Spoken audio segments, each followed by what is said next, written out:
जय जय स्वसमवेद्या आत्मरूपा परस्तस्मात् भावोऽन्यो व्यक्तो व्यक्तात् सनातनः यस्य सर्वेषु भूतेषु नश्यत्सु न विनश्यति। ते तर सम विषम दिसे काही म्हणून भूते भाष नाही जेवी दूधची झाल्या दही नामरूप जाय तेवी आकारले या परियसे जगाचे जगपण भ्रंशे परी जेते झाले ते तसे तैसेचे असे। आता इथं काय सांगतात भगवंत, अव्यक्त हा शब्द जो आहे तो वेदांतामध्ये दोन ठिकाणी वापरतात। एक अव्यक्त भगवंतालाही म्हणतात म्हणजे मूळ ब्रह्मालाही म्हणतात, आणि एक अव्यक्त मी सांगितल्याप्रमाणे अज्ञानालाही म्हणतात। म्हणजे सृष्टी प्रलयाच्या वेळेस सगळे जे आहेत ते अव्यक्तामध्ये लीन होतात। तर पहिल्यांदा अव्यक्त या शब्दाचा अर्थ माया अज्ञान याच्यामध्ये ते लीन होतात। तर आता ते सांगतात तस्मात् अव्यक्ताच्या पराभावा, म्हणजे हे जे लीन झाले ज्याच्या सृष्टी प्रलयाच्या वेळेस हा जो भूतग्राम आहे, मागच्या वेळेस सांगितली भूतग्राम भूतपा भूतपा प्रलीयते होऊन पुन्हा पुन्हा तो नष्ट होऊन पुन्हा त्याच्यामध्ये लीन होतो। हे कशात लीन होतो? त्या अव्यक्त सौंदर्य मायेमध्ये लीन होतो। या अव्यक्ताच्या पलीकडलं जे अव्यक्त आहे तो मात्र तशात तसंच राहतो। म्हणजे नश्यत्सु न विनश्यति, हे सगळं जर नष्ट झालं तरी ते नष्ट होत नाही, कारण ते मूळ याचा अधिष्ठान आहे, ते सत्तारूप आहे, म्हणजे ते मूळ ब्रह्म आहे। म्हणून अव्यक्त शब्दाचे दोन अर्थ लक्षात घेतलं पाहिजे। म्हणजे एक अव्यक्त अवस्था परमात्म्याची अशी असते की म्हणजे मूळ सामान्य जे चैतन्य आहे ते निर्विशेष चैतन्य सगळीकडे असतं, तर ते प्रगट होत नाही म्हणून त्याला अव्यक्त म्हणायचं। ते प्रगट दिसत नाही, त्याचे विशेष काही नसल्यामुळे आपल्याला ते लक्षात येत नाही। असतं ते सगळीकडे, पण सगळीकडे असलं तरी आपल्याला ते लक्षात येत नाही म्हणून ते अव्यक्त आहे। सत्ता हा भाव जो आहे तो वस्तुतः त्याचा आहे, त्या याचा कोणाचा ब्रह्माचा म्हणजे अव्यक्ताचा। त्याच्याशी त्याच्या ठिकाणी नामरूपानं हे अव्यक्त व्यक्त होत। कळलं काय? हा कोणतं माया, माया जो भाग आहे हा नामरूपात्मक विषय आहे ना, तो व्यक्त झाला। तो जोपर्यंत व्यक्त नाही तोपर्यंत अव्यक्त आहे, पण अव्यक्त व्यक्त होता अशी शब्द प्रयोग वापरला जातो। काय कळायला काय? दोन गोष्टी लक्षात घ्या। एक अधिष्ठान स्वरूप जे आहे त्याला अव्यक्त म्हणतात, आणि ज्याच्यामुळे हे संपूर्ण जगत दिसतं त्यालाही अव्यक्तच म्हणतात। ते कसं काय? हे ठीक आहे, प्रगट होणारा नाही म्हणून अव्यक्त आहे, पण हे सगळं प्रगट झाली माया आहे। माया प्रगट होण्यापूर्वी सगळं साम्यावस्थेत राहतं ना, म्हणून ते अव्यक्त असतं। विषम भेद झाला म्हणजे थोडस इकडे तिकडे झालं ते अव्यक्त राहत नाही, पण त्या अवस्थेत ते अव्यक्त असते म्हणून त्या अवस्थेला अनुलक्षित नाव आहे तिला। कळलं का? जगताची ज्यावेळेस सृष्टी निर्माण होते, एक तुम्हाला मी उदाहरण देतो। तुम्ही भात शिजवा किंवा आपलं हेच शिजवा, काय चहा करा, काही करा, ते ज्यावेळेस तयार होतं का त्यावेळेस ते विषम अवस्थेत असतं म्हणून ते त्याचे बुडबुडे येत राहतात। आणि त्याच्यात तयार झालेलं असतं तर ते समान अवस्थेत असतं, ती साम्य अवस्था। मग पुन्हा त्याच्यात प्रक्रिया घडत नाही। हा तर तशी म्हणजे काहीच नसणं प्रक्रिया जिथे घडत नाही ती जी अवस्था ती साम्य अवस्था त्या व्यक्त असतात। उदाहरण थोडस वेगळ्या पद्धतीने दिली मी, ते तिथं बसत नाही तेवढं, पण एक फक्त कसं होतं तेवढं सांगितलं। आणि ते व्यक्त होण्याची जेव्हा प्रक्रिया होते तेव्हा त्याचं नामरूप प्रगट होतं। ते कोणाच्या ठिकाणी प्रगट होतात? ते मायेच्या ठिकाणी नाही प्रगट होत, मूळ भगवंताच्या ठिकाणी प्रगट, ते मूळ ब्रह्माच्या ठिकाणी प्रगट होतं। अधिष्ठानाच्या ठिकाणी नामरूप प्रगट होईल ना, अधिष्ठानाच्या ठिकाणी नामरूप प्रगट होणार। ते सांगतात की म्हणून परस्तस्मात् भावो अन्यः अव्यक्तः अव्यक्तात् सनातनः, तो या अव्यक्तापासून मूळ जो अव्यक्त भाव आहे तो सनातन आहे। सनातन म्हणजे काय? नेहमी राहणार, सनातन राहणार, कधी नष्ट न होणार, निरंतर। त्यात आविर्भावही होत नाही, तिरोभावही होत नाही। त्याचा दुसरा अर्थ काय? या अव्यक्ताचा आविर्भाव तिरोभाव होतो, म्हणजे मायेचा आविर्भाव तिरोभाव होतो। ज्यावेळेस प्रलय होतो त्यावेळेस माया पूर्णपणे ब्रह्मामध्ये लीन झालेली असते, त्यावेळी जगत प्रगट होतं, त्यावेळेस ती प्रगट होते, म्हणून आविर्भाव तिरोभाव होतो.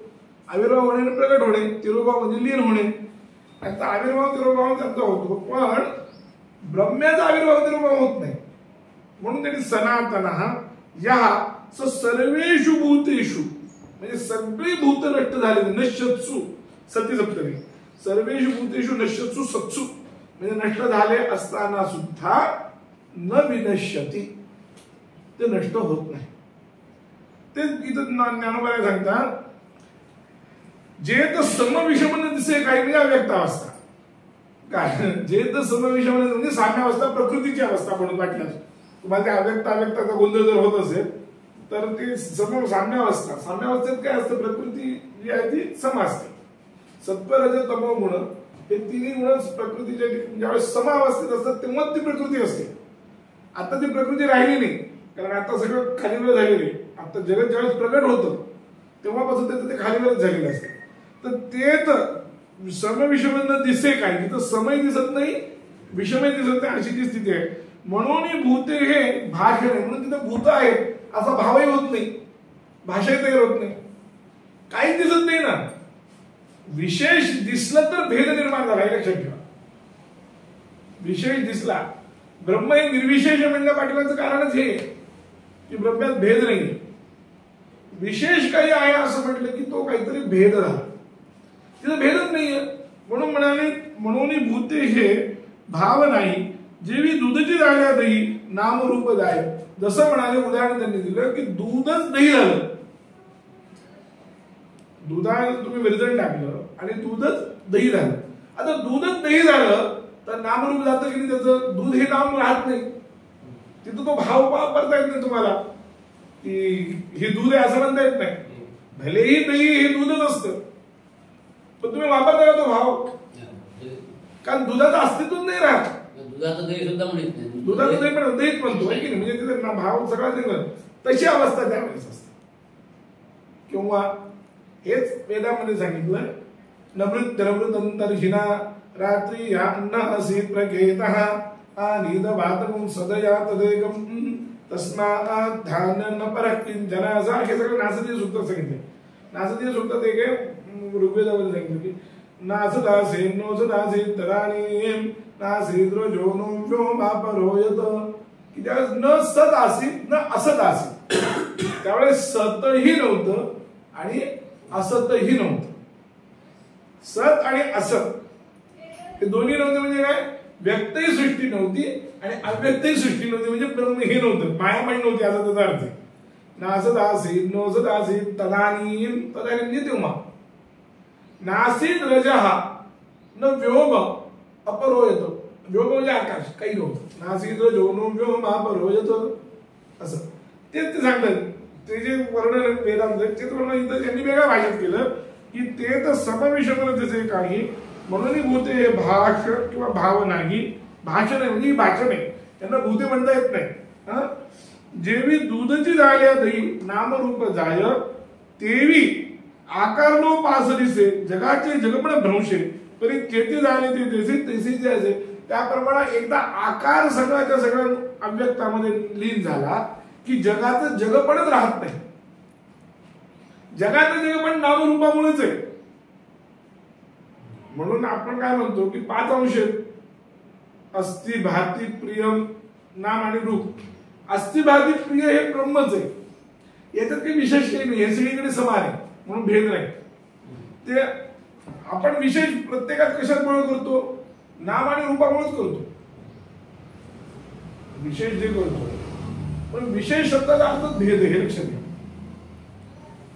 आता उदाहरणार्थ तुम्हाला मी देतो की जसं आता 2 गाय आणि म्हशीमध्ये आपल्याला भेद करायचा आहे, तर आपण काय करतो, गोत्व वेगळं म्हशीत्व वेगळं जातीनं भेद करतो.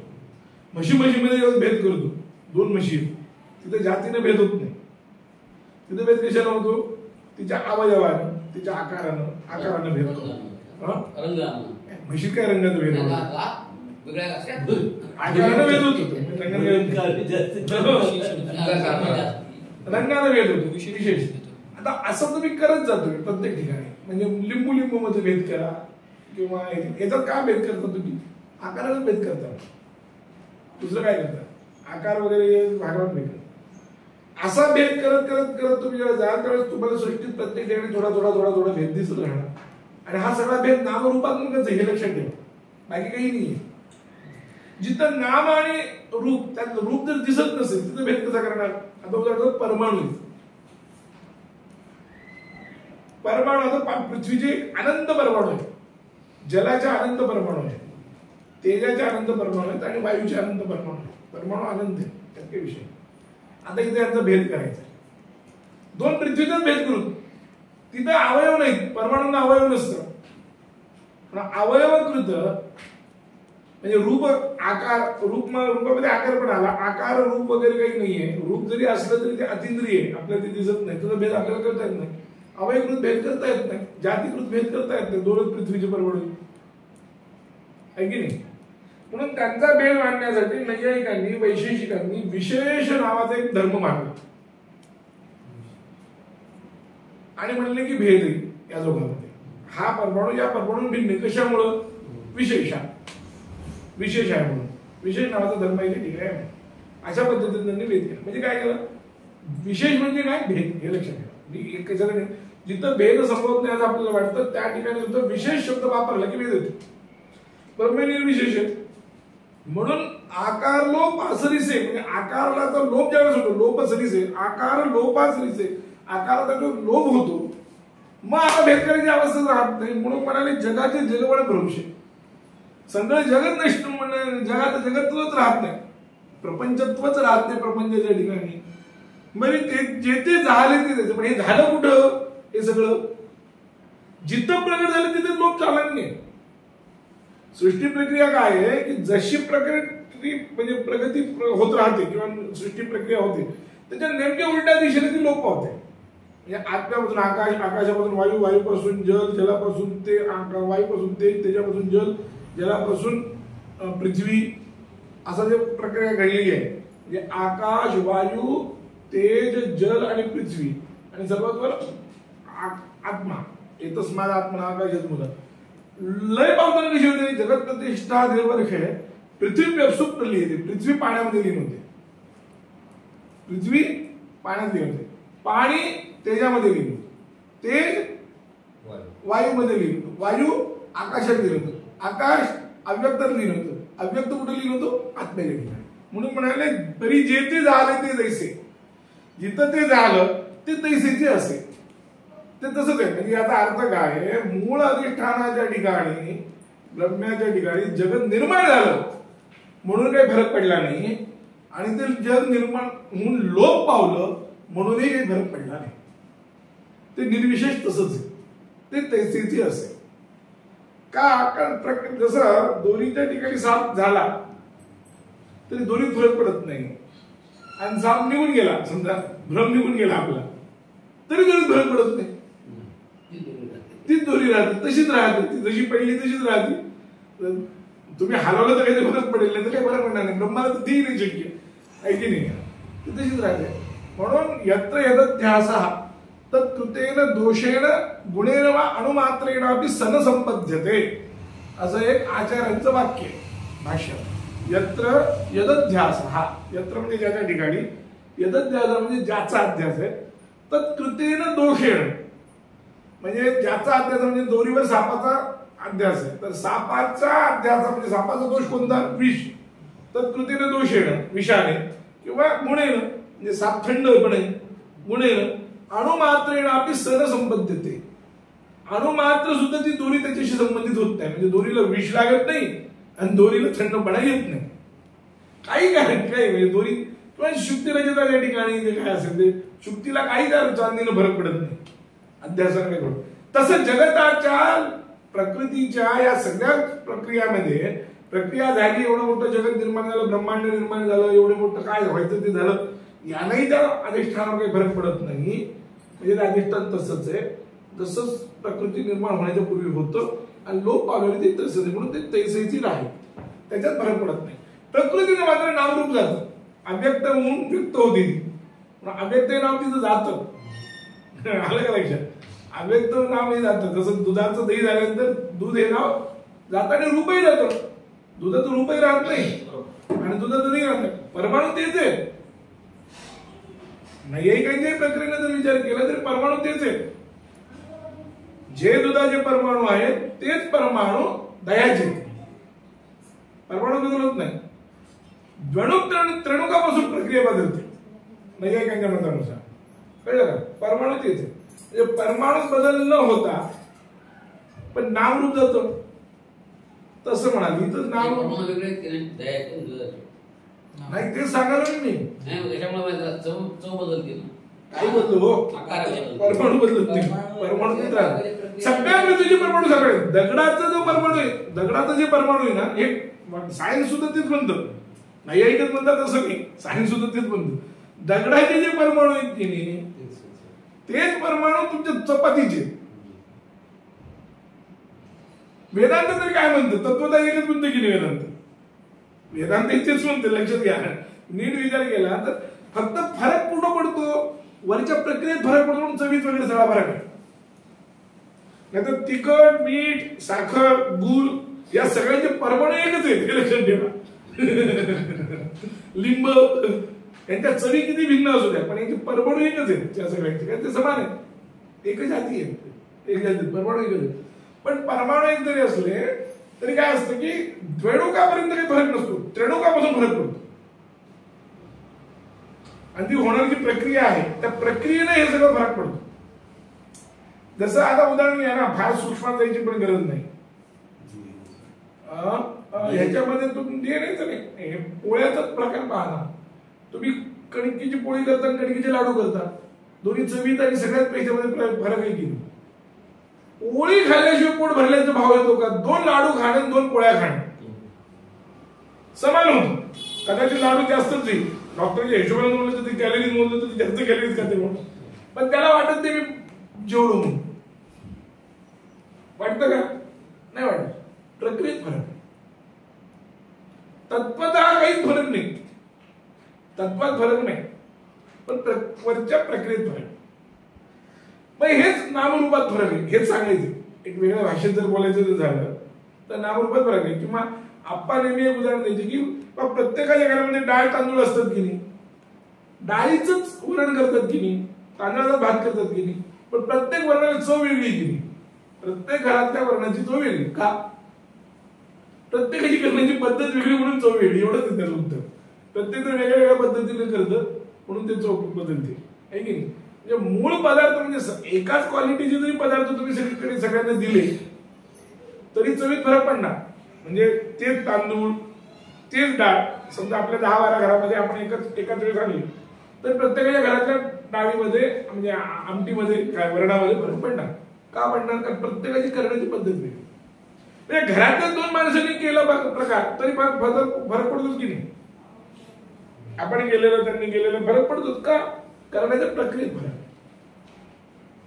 करणं म्हणजे वस्तुतः फोडणीच तेल टाकतात तेच तुम्ही फोडणी टाकता, पण फोडणी टाकताना मागे पुढे जे होतं की नाही आणि ते कमी जास्त जे गरम वगैरे होतं त्याच्यामध्ये हे सगळे चवीचे फरक. तसं ते म्हणजे काय झालं की मूलतः एक असून सुद्धा वरचा फरक आहे तो हा आकाराचा, रूपाचा, नामाचा फरक आहे. म्हणून नामरूपातनं जगत आहे. म्हणून नामरूपाशिवाय माया दुसरी काहीच नाहीये असं वेदांतात पुष्कळ ठिकाणी म्हटलं. माया माया माया अज्ञान वगैरे जे तुम्ही म्हणता ना, माया अज्ञान वगैरे म्हणजे काय आहे? म्हणजे नामरूप आहे. बरं हेच आहे माया. नामरूपे माया संज्ञके असं आचार्याचं भाष्य आहे. नामरूपच माया संज्ञक आहे. माया ज्याला म्हणतात ते म्हणजे नामरूप. तेच ज्ञानोबर होतं की जिथं आकार देवी आकार लोपासरीसे जगाचे जगपण प्रवेशे तरी जेथे झाले ते तैसे जेथे तैसेच राहे. म्हणजे मूळ सृष्टी निर्माण झाली तरी मूळ अधिष्ठानाला फरक पडत नाही आणि सृष्टी लोप झाली तरी अधिष्ठान म्हणजे मधला जो सगळा काळ आहे त्यातही अधिष्ठान तसंच असतं हे त्यांना सांगायचंय. हे तया नाव सहज अव्यक्त आणि आकारापैकी ते जे व्यक्त हे एका सत्य एक सूचित एरवी दोन्ही नाही. एकास्तव एक सूचित वस्तुतः स्वाभाविक वस्तूला अव्यक्त म्हणायचं, जे आकाराला आले त्याला व्यक्त म्हणायचं असा जो आपण शब्द प्रयोग करतो हा सुद्धा सापेक्ष आहे. व्यक्त आणि अव्यक्त हा शब्द प्रयोग आपण सापेक्ष पद्धतीने करतो. वस्तुतः काही नाहीच आहे. अव्यक्त नावाचं काय वस्तुस्थिती आहे? किंवा व्यक्त ज्याला म्हणतात नामरूप, त्यांना अस्तित्वच नाही तर त्यांना काय म्हणायचं व्यक्त म्हणून. तुम्ही हा जो सगळा प्रयोग करताय, व्यवहार करताय, हा सगळा व्यवहार सापेक्ष करताय. पिता पुत्र हा शब्द प्रयोग जो आहे तो कसा आहे, सापेक्ष. पिता पुत्र वगैरे हे जे प्रयोग आहेत, हे सगळे शब्द आपल्या व्यवहारातले सगळे शब्द जर तुम्ही पाहिले तर सापेक्ष. सापेक्ष म्हणजे द्वैत सुद्धा सापेक्ष. द्वैताच्या सापेक्षाने अद्वैत म्हणायचं. नीट विचार करा, अद्वैत हे म्हणणं सुद्धा चूक आहे. वस्तुतः जर नीट चिंतन केलं तर दुसऱ्याला अस्तित्वच नाही तर अद्वैत म्हणण्याची काही गरज आहे? म्हणायची गरजच नाही. पण आपल्यावर संस्कार व्यवहाराचा असा आहे की आपल्याला ते सगळं सापेक्ष व्यवहार आहे ना आपला. म्हणून आपल्या डोक्यात द्वैत आहे, तुमच्या डोक्यात द्वैत आहे हे असल्यामुळं अद्वैत आहे असं म्हणावं लागतं. नाही तर अद्वैत आहे म्हणणं म्हणजे ही द्विरुक्ती आहे म्हणजे अद्वैत आहे, संपलं. हा, द्वैत आहे हा शब्द प्रयोग चुकीचा आहे, कारण द्वैत नाहीच आहे कसं असेल. शांतपणे जर विचार केला तर लक्षात येईल की आहे याला अस्तित्व दाखवलं जातं. अस्तित्व म्हणजे ब्रह्म आहे आणि त्या अस्तित्व ब्रह्म वेगळं नाही. आहे म्हणजे ब्रह्म अस्ति हा शब्द प्रयोग संस्कृतमध्ये सुद्धा अडचणीचाच आहे. हा विषय अद्वैत सिद्धीत फार मोठा घेतला आहे का, की मग तुम्ही म्हणता सगळीकडे अस्तित्व काय भावरूप एक ब्रह्म आहे, ब्रह्म अस्ति हा शब्द प्रयोग तुम्ही कसा करता. तेवढे व्याकरणाला संतोष व्हावा एवढंच आमचं म्हणणे. म्हणजे व्याकरणाला वाटतं नाही काहीतरी क्रियापद लावा म्हणून सद्भावे साधू व्हावेच. सद्भावामध्ये आम्ही वापरतो साधू प्रयोग व्हावा व्याकरणात. बाकी ब्रह्म अस्ति हा शब्द प्रयोग वेदांताच्या अगदी व्यवस्थित चष्म्यानं जर पाहिलं तर चुकीचं आहे. म्हणजे चुकीचं म्हणजे विरुक्ती. ब्रह्माचा अर्थ अस्तित्वच आणि आहेचा अर्थ अस्तित्व, म्हणजे अस्तित्व अस्तित्व असाच अर्थ होतो त्या या वाक्याचा. ब्रह्म अस्ति किंवा ब्रह्म आहे याचा अर्थ काय होतो, अस्तित्व अस्तित्व. आणि द्वैत आहे हा शब्द प्रयोग तर वेदांताच्या परिप्रेक्ष्यामध्ये अत्यंत चुकीचा आहे. द्वैत आहे हे म्हणणं सुद्धा चुकीचं आहे आणि अद्वैत आहे हे म्हणणं सुद्धा चुकीचं आहे. हे वेदांताच्या परिप्रेक्षात केलं. पण आपल्याला सवय काय आहे, आपल्याला जी सवय आहे ती ही आहे की याच्यानंतर काय म्हणतात द्वैताची अपेक्षा आहे आपल्याला. संस्कृत द्वैताचे द्वैत आहे असं आपल्याला वाटतं. हे वाटतं जे गृहीत धरून त्याप्रमाणे म्हणून ज्ञानोबाला काय म्हणाले तिथं ते तया नाव सहज अव्यक्त. आपण त्याला सहज अव्यक्त म्हणतो आणि आकाराला ये त्याची व्यक्त आणि जे आकाराला येतं त्याला व्यक्त म्हणतो. हे एकास्तव एक सूचित, हे एकाच्या अपेक्षेने एक सूचित आहे. एरवी दोन्ही नाही म्हणाले, ते व्यक्तही नाही आणि हे अव्यक्तही नाही. एरवी दोन्ही नाही, हे व्यक्तही नाही हे अव्यक्तही नाही म्हणाले. म्हणून जैसे आटलिया रूपे आटले म्हणते खोटी मिळपे उडती तो घना करू हापे जेवढे अलंकार होते. जसं एखादा सोन्याचा दागिना आहे तो आठवला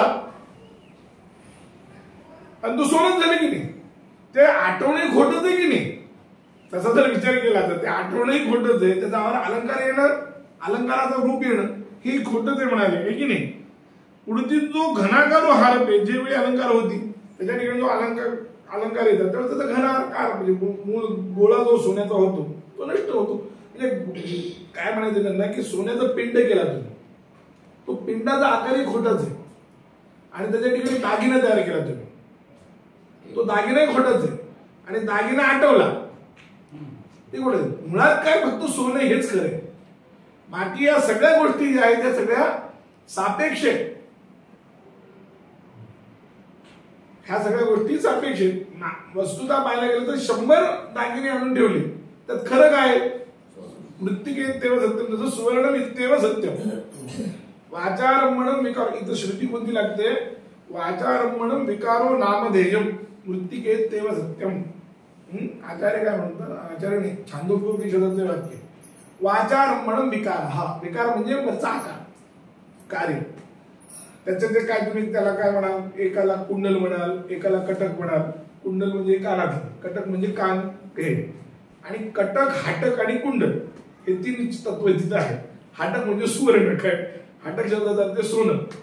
तर ते कटक आणि हाटक हा जो भेद तुम्ही करताय, सोनं आणि कंकण, सोन्याचं कंकण, हा जो भेद आहे, हा यातलं जे कंकण हे जे नाव आहे ते फक्त नामधेयम म्हणजे नाममात्र आहे.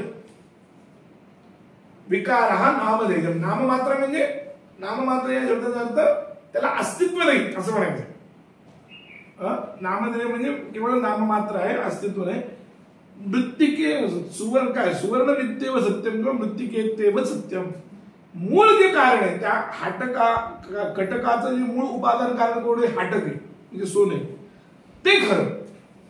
आता हे जर केलं तुम्ही म्हणजे आता तुम्ही सोन्याचं आपलं काय म्हणलं त्या याचं मूळ काय कंकणाचं कारण जर सोनं ते खरं, त्याच्या अपेक्षेने त्याचं जे उपादान कारण आहे, आता त्या सोन्याचा जो पिंड केला तुम्ही, त्या पिंडाचं मूळ कारण सोनं, मग पिंड केला सोनं कारण, त्या सोन्यालाही मूळ कारण कोण उपादान कारण ते खरं. सोनंही खरं नाही, मातीही खरी नाही, कळलं का. त्याचं कारण कारण जर तुम्ही गेला मग त्याला कोण कारण आहे, मातीला कारण कोण आहे, पृथ्वी. पृथ्वी सोन्याला कोण कारण आहे, ते पृथ्वी किंवा वेदांताच्या दृष्टीने पृथ्वीच आहे, नैयायिकांच्या दृष्टीने तेज आहे, तेज कारण. त्याचं कारण कोण आहे, त्याचं मूळ उपादान कारण खरं म्हणजे हे खोटं. असं एकदा तुम्ही तिथून त्या लावत गेला तर शेवटी उपादान कारण कोण खरं आहे, ब्रह्म, तेच खरं, बाकी सगळं खोटं असं त्यांनी सांगितलं. म्हणून ते म्हणाले जैसे आटली या रूपे आटले म्हणते खोटी मणिपे, उडती तो घना करू हारपे. जेवढी अलंकार होती, पुढं तो पिंडात आकार अलंकार जेव्हा होता तेव्हा तो पिंडात आकार येतो, तेही खोटच. याप्रमाणे ही दोन्ही जैशी होणी एकी साक्षीभूत सुवर्णी, तैसे व्यक्त व्यक्ताचे वस्तूच्या ठाई. हे दोन्ही एकाच सोन्याच्या ठिकाणी होतात. पिंड आकार त्या सोन्याच्या ठिकाणी होतो आणि दागिनेचं पण सोन्याच्या ठिकाणी होतं. याला ते सोनं निर्विकारपणे पाहतं, त्या सोन्यामध्ये काही फरक पडत नाही. तसं म्हणाले व्यक्ताची कडवणी, व्यक्त आणि अव्यक्त, जगत निर्माण होणं आणि जगत नष्ट होणं, हे दोन्ही कुठं म्हणतो म्हणाले, वस्तूच्या ठाई. वस्तू म्हणजे ब्रह्म, ब्रह्माच्या ठाई होतं म्हणजे त्याला याच्याशी काही देणं घेणं नाही. श्री गुरुदेव श्री